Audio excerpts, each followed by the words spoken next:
आप लोग सोच रहे होंगे कि मेरे पास में ये दो दो सर्टिफिकेट्स किस चीज के हैं। तो देखिए, आप लोग ज्यादा सोचे उससे पहले मैं आप लोगों को एक बात क्लियर कर दूं कि ये जो है वो मेरे दोनों ही रीट के सर्टिफिकेट है। रीट का एग्जाम जो 2021 में हुआ था उसका मेरा ये वाला सर्टिफिकेट है, और इस एग्जाम को मैंने क्वालिफाई किया था, लेकिन ये एग्जाम जो है वो कुछ कारणों की वजह से इस परीक्षा को जो है वो रद्द कर लिया गया था।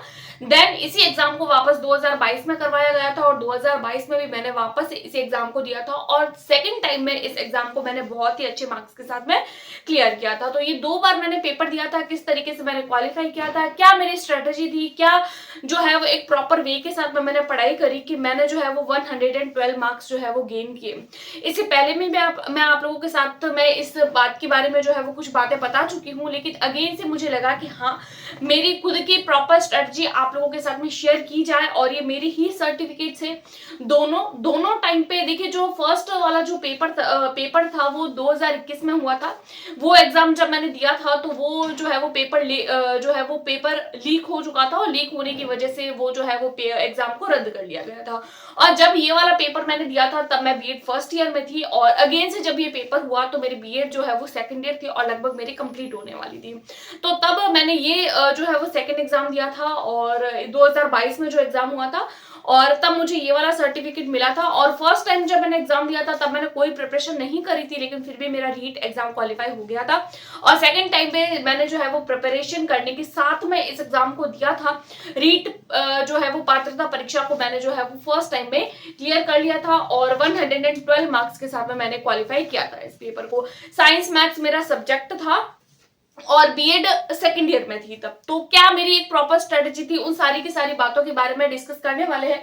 जैसा कि अभी जो है वो हमारे सामने बहुत सारी न्यूज आ रही है कि जो है वो रीट का नोटिफिकेशन आने वाला है, इसका एग्जाम होगा, इसके सिलेबस में क्या क्या बदलाव होगा।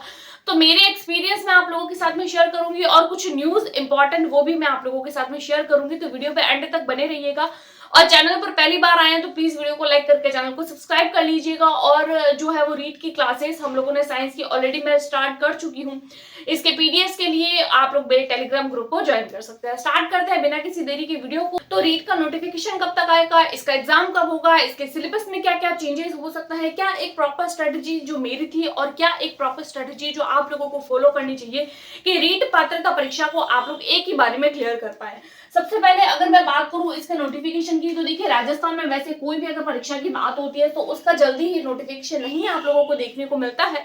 लेकिन इस बार आप लोगों से पहले ही हमारे शिक्षा मंत्री जी द्वारा कह दिया गया है कि आप लोगों को इसका जो नोटिफिकेशन है वो नवंबर के सेकेंड वीक में देखने को मिल सकता है। तो अगर आप लोग बिगिनर्स हैं, नवंबर के सेकेंड वीक में आप लोगों को जो है वो इसका नोटिफिकेशन देखने को मिल जाएगा। नवंबर में आप लोगों को इसका नोटिफिकेशन देखने को मिल जाएगा। नवंबर के भी सेकेंड वीक में आप लोगों को इसका नोटिफिकेशन देखने को मिलेगा। ये हमारे शिक्षा मंत्री जी द्वारा कह दिया गया है कि आप लोगों को नवंबर में इसका नोटिफिकेशन, उसके बाद में जस्ट आप लोगों को जो है वो इसका एग्जाम का फॉर्म फिल करने के लिए समय दिया जाएगा। उसके बाद में अगर मैं बात करूं एग्जाम की, तो देखिए, जनवरी के सेकेंड वीक में आप लोगों के एग्जाम की बात हो रही है कि आप लोगों की जो एग्जाम है रीट पात्रता परीक्षा का, वो जनवरी के सेकेंड वीक में आप लोगों को देखने को मिल सकता है। उसके बाद में अगर मैं बात करूं सिलेबस की, तो देखिए, जब मैंने रीट का जो पात्रता परीक्षा दी थी तो उसमें कोई जो है वो मुझे जो है वो ज्यादा चेंजेस नहीं लगे थे, क्योंकि जब रीट का सिलेबस चेंज होता है तो उसमें काफी सारी चीजें जो होती है वो सेम ही रहती है।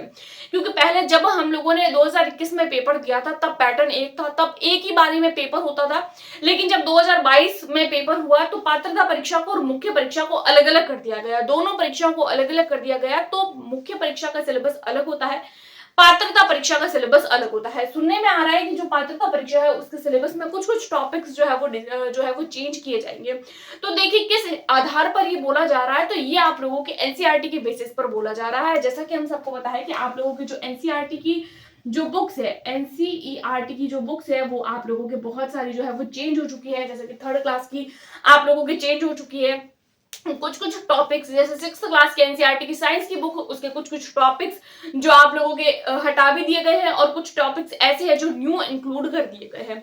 तो बहुत सारी चीजें ऐसी है जो आप लोगों को इस जो है वो एनसीईआरटी की बुक्स में चेंजेस देखने को मिल सकता है। तो एनसीईआरटी के बेसिस पर आप लोग मान सकते हैं कि रीट के सिलेबस में कुछ हद तक जो है वो आप लोगों को बदलाव दिखाई जो है वो दे सकता है।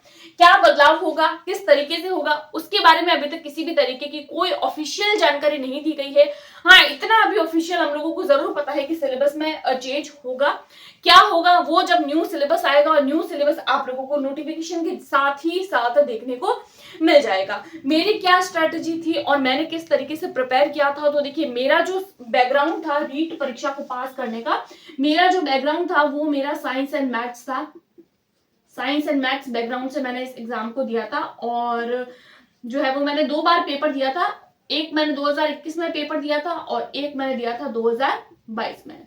2021 में पेपर दिया था 2022 में, लेकिन 2021 वाला पेपर जो है वो लीक होने की वजह से कैंसिल आउट कर लिया गया था, लेकिन इसका सर्टिफिकेट फिर भी हम लोगों को दिया गया था। इसको भी मैंने क्वालिफाई किया था, लेकिन बिना किसी प्रिपरेशन के, लेकिन फिर भी ये परीक्षा मेरे पास हो चुकी थी। उसके बाद में 2022 वाला मैंने पेपर दिया था, जो मैंने फुल तैयारी के साथ में दिया था। कुछ समय ही मैंने तैयारी करी थी, और इस परीक्षा में मैंने 112 नंबर जो है वो प्राप्त किए थे 150 में से। अब आप लोगों को यहाँ से एक बात तो समझ में आ गई होगी कि ये जो एग्जाम होता है वो टोटल 150 मार्क्स का होता है, जिसमें आप लोगों के जो पासिंग मार्क्स होते हैं, पासिंग मार्क्स की अगर मैं बात करूं तो इस परीक्षा के लिए आप लोगों को पासिंग मार्क्स लाने होते हैं 90 नंबर। 90 नंबर जो है वो आप लोगों को लाने होते हैं, 90 नंबर एंड 60%। परसेंट 60 है और मार्क्स जो है वो 90 नंबर है। यानी कि अगर आप लोग 90 नंबर लाते हैं तो भी पास है, 91 लाते हैं तो भी पास है, 112 ला रहे हैं तो भी पास है, 115 ला रहे हैं तो भी आप पास काउंट होंगे। अब इसका मतलब ये नहीं है कि 90 मार्क्स पासिंग मार्क्स है तो हम लोग सिर्फ 90 के हिसाब से ही तैयारी करेंगे, नहीं। हम लोगों को तैयारी करनी है जो है वो 110 120 के हिसाब से। फिर आप लोग जो है वो, क्योंकि मैंने तैयारी जो है वो 110 के हिसाब से करी थी, मैंने जो है वो सिर्फ 2 महीने ही पढ़ाई करी थी, और मैंने किस बात पर मेन फोकस किया था, तो देखिए साइंस मैथ्स मेरा बैकग्राउंड था। 6 to 8 के लिए मैंने पेपर दिया था, तो मैंने 6 to 8 की जो एनसीईआरटी की जो बुक्स होती है उसी पे फोकस किया था। साइंस के लिए भी मैंने एनसीईआरटी पढ़ी थी और मैथ्स के लिए भी मैंने एनसीईआरटी पढ़ी थी। दोनों ही किताबों को मैंने एनसीईआरटी से ही किया था। साइकोलॉजी को मैंने यूट्यूब से किया था, और भी जो जैसे हिंदी हो गया, इंग्लिश हो गया, तो इसके लिए मैंने कुछ खास पढ़ाई करी नहीं थी। इसकी पेडागोजी जो मैंने यूट्यूब से करी थी, यूट्यूब पे भी आप लोगों को बहुत अच्छे अच्छे चैनल मिल जाते हैं। कोई भी बुक मैंने इसके रीट पात्रता परीक्षा के लिए नहीं खरीदी थी। साइंस की जो एनसीईआरटी की बुक है उसको पढ़ के, यानी कि 6, 7, 8 की जो एनसीईआरटी की बुक है उसको पढ़ के, और मैंने एक अच्छे से अपने नोट्स बना लिए थे। उस नोट्स के द्वारा ही मैं अपनी क्लासेस भी आप लोगों के साथ में डिस्कस कर रही हूँ।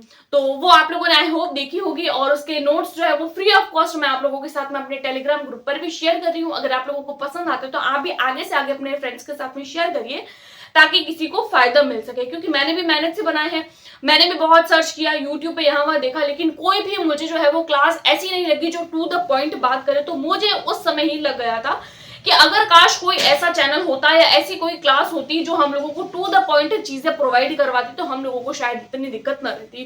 क्योंकि 1.5 से 2 महीना मेरे पास में भी था, इतने कम टाइम में मुझे पढ़ना, रिवाइज करना, नोट्स बनाना, पीवाईक्यू करना, ये सारी चीजें काफी डिफिकल्ट हो जाती है बायोलॉजी वाले स्टूडेंट के लिए, क्योंकि हमारे इसमें आता है साथ में मैथ्स, और मैथ्स को एक बायोलॉजी वाले स्टूडेंट करने के लिए काफी ज्यादा दिक्कत रहती है। तो मैथ्स को भी करना, अपने नोट्स भी बनाना, तो मुझे उस टाइम पे काफी जरूरत लगी थी कि काश के अगर कोई चैनल होता है ऐसा साइंस का। तो तब से ही मेरे माइंड में था कि मैं जो है वो अच्छे से नोट्स प्रिपेयर करके आप लोगों के साथ में शेयर करूंगी। तो 5 से 6 क्लासेस लगभग हम लोगों ने डिस्कस करी है। आप लोगों को पसंद आती है तो आप लोग अपने दोस्तों के साथ शेयर करिएगा वो नोट्स को, अदरवाइज कोई जरूरी नहीं है। तो ये तो हो जाती है कुछ बेसिक बातें। अब मैं आप लोगों के साथ में कुछ इंपॉर्टेंट बातें डिस्कस कर लेती हूँ कि नेगेटिव मार्किंग को लेकर, और पेपर 1 होता है, पेपर 2 होता है, उन सब के बारे में कि वो सब क्या होता है। तो देखिए ये जो एग्जाम होता है वो आप लोगों के 2 तरीके से होता है।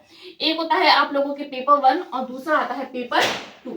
पेपर 1 जो होता है वो आप लोगों के 1 to 5th क्लास के लिए होता है, एंड पेपर 2 जो होता है वो आप लोगों के 6 to 8 क्लास के लिए होता है। इसमें भी 5 सब्जेक्ट्स आप लोगों के पूछे जाते हैं। पहला आता है आप लोगों की सीडीपी, लैंग्वेज 1 आती है, लैंग्वेज 2 आती है, उसके बाद में आप लोगों की ईवीएस आता है, एंड देन आप लोगों के इसके अंदर आता है मैथ्स। 5 सब्जेक्ट आप लोगों के पूछे जाते हैं। 150 मार्क्स का टोटल पेपर होता है। ये जो एग्जाम होता है वो 150 मार्क्स का होता है। 90 नंबर पासिंग मार्क्स होते हैं। पेपर 1 भी 150 मार्क्स का, पेपर 2 भी आप लोगों के 150 मार्क्स का होता है। हर एक जो क्वेश्चन होता है वो आप लोगों को इसमें 30-30 नंबर का देखने को मिलता है। 30 मार्क्स इसके, 30 मार्क्स इसके, 30 मार्क्स इसके, इसी तरीके से सारा का सारा पोर्शन जो है वो 30-30 नंबर का हो जाता है। उसके अलावा पेपर 2 की बात करें तो सबसे पहले कॉमन सब्जेक्ट सीडीपी आप लोगों के लैंग्वेज 1 हो गया, लैंग्वेज 2 हो गया, 2 लैंग्वेज होती है। देन अगर आप लोग जो है वो साइंस बैकग्राउंड से है तो साइंस मैथ्स आता है आप लोगों के 60 मार्क्स का। और अगर आप लोग जो है वो एसएसटी बैकग्राउंड से है तो आप लोगों के टोटल जो है वो 60 मार्क्स के एसएसटी आ जाती है। उसके बाद में ये भी आप लोगों के 30 मार्क्स का, ये भी आप लोगों के 30 मार्क्स का एंड ये भी आप लोगों के 30 मार्क्स का होता है। तो ये एग्जाम का पैटर्न रहता है। लैंग्वेज 1, लैंग्वेज 2, सीडीपी दोनों में कॉमन होती है। पेपर 1, पेपर 2 में सेम सिलेबस होता है। सिलेबस में किसी भी प्रकार का कोई बदलाव नहीं होता है। बस आप लोगों के जो थोड़ा लेवल होता है जो क्वेश्चन के पूछने का वो थोड़ा सा अलग होता है। पेपर 1 में CDP as compare to paper 2 थोड़ी सी इजी पूछी जाती है और पेपर 2 में जो है वो थोड़ी सी टफ पूछी जाती है। उसके अलावा लैंग्वेज 1 और लैंग्वेज 2 कोई भी आप लोग हिंदी, इंग्लिश, उर्दू, संस्कृत जो भी आप लोगों को अच्छी लगे वो आप लोग चूज कर सकते हैं। यहाँ पे भी एज यूजुअल सेम रहता है। और मैंने एनसीईआरटी पे ही फोकस किया था और सीडीपी और जो पेडागोजी होती है लैंग्वेज की और कुछ सब्जेक्ट्स की वो मैंने यूट्यूब से ही पढ़ी थी। तो यूट्यूब पे भी काफी अच्छे चैनल मिल जाते हैं और साइंस एंड मैथ्स के नोट्स मैंने खुद ने प्रिपेयर किए थे, मैंने कहीं से भी उसके लिए प्रिपेयर नहीं किया था। और एज अ टेस्ट सीरीज जो है वो मैंने जो है वो प्रीवियस ईयर क्वेश्चन किए थे, चाहे सीटेट के हो चाहे और भी अदर स्टेट के टेट के एग्जामिनेशन हो, उसके बेसिस पर ही मैंने जो है वो अपनी रीट की प्रिपरेशन को किया था और जिसके रिजल्ट मैं आप लोगों को ऑलरेडी बता चुकी हूँ।